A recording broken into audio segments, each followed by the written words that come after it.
Hola, soy Sofía del 607 y le voy a hablar acerca del aprendizaje 8, que es desarrolla un proyecto interdisciplinar que promueve la biodiversidad y la multiculturalidad con la temática de síntesis de la problemática a través de su representación. Este tema pertenece al aprendizaje número 8, que es desarrolla un proyecto interdisciplinar que promueve la biodiversidad y la multiculturalidad. Para poder conocer en profundidad el término que ahora nos ocupa, es necesario, en primer lugar, descubrir el origen etimológico de las dos palabras que le dan forma. Proyección deriva del latín proctio. Este vocablo, que puede traducirse como acción y efecto de lanzar algo hacia adelante, se encuentra compuesto por el prefijo pro, que es hacia adelante, y el verbo iacere, que es lanzar, y el sufijo acción, que es el que se usa para indicar acción y efecto. Y ortogonal, por su parte, emana del griego, que es fruto de la suma de los elementos de dicha lengua: ortos, que es recto; gonos, ángulo; y el sufijo al, que se emplea para indicar la relación de pertenencia. De ahí podemos decir que entonces está en un ángulo recto. Esta proyección ortogonal implica que las rectas proyectantes estén perpendiculares a un determinado plano. Proyección es el resultado de proyectar, un verbo que se refiere a guiar algo hacia adelante, planificar o hacer que un objeto sea visible sobre la figura de uno más. Ortogonal, por su parte, es lo que se encuentra en un ángulo de 90 grados. Una proyección ortogonal, por lo tanto, es aquella que se crea a partir de la totalidad de las rectas proyectantes perpendiculares a un cierto plano. De este modo, existe un vínculo entre los puntos de aquello que se proyecta con los puntos proyectados.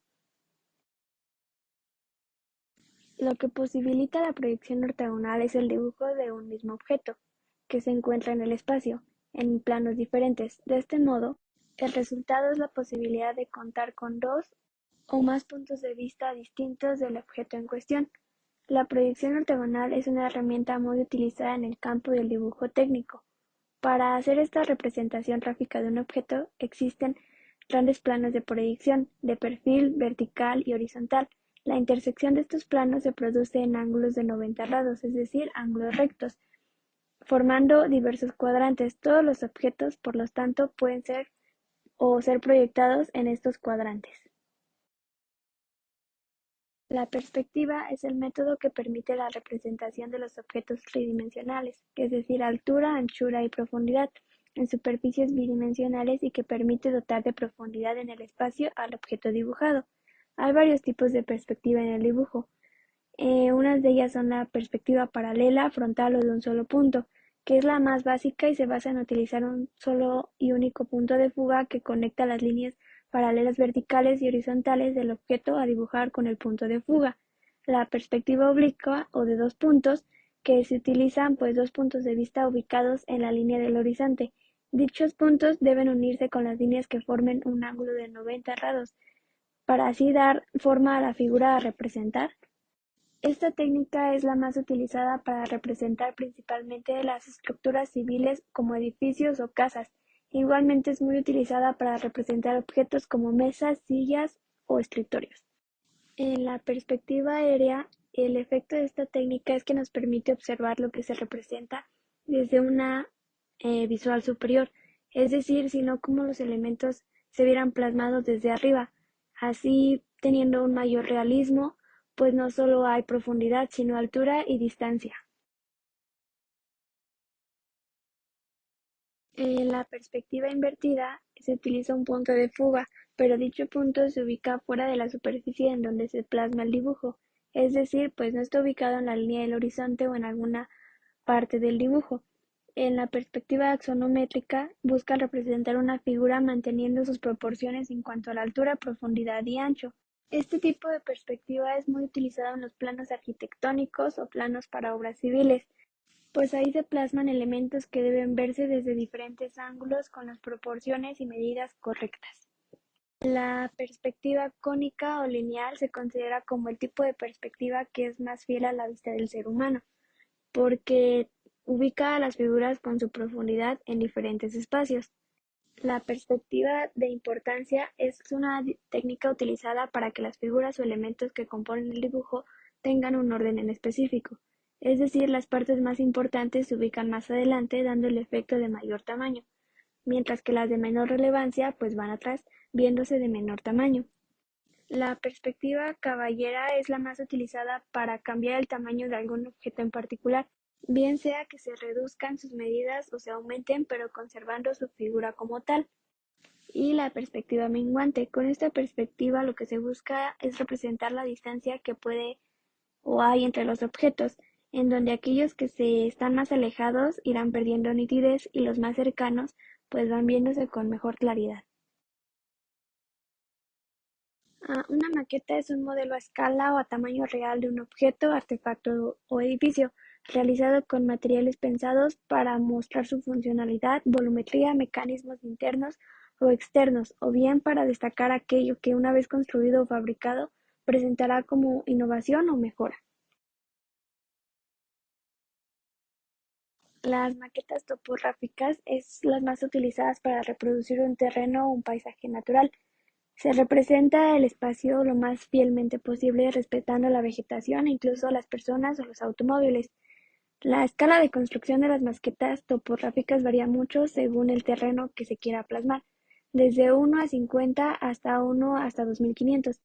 Es muy importante el relieve, ya que podría decirse que este tipo de modelo es un mapa de dimensiones. Las elevaciones del terreno, así como las carreteras y las zonas urbanas y verdes, son los componentes de estos prototipos.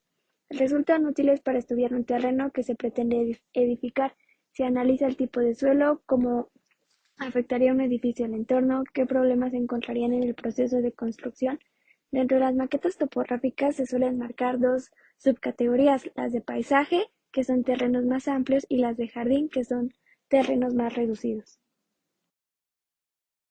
Las maquetas de edificación son maquetas arquitectónicas más habituales. Representan en mayor o menor grado un proyecto de edificación.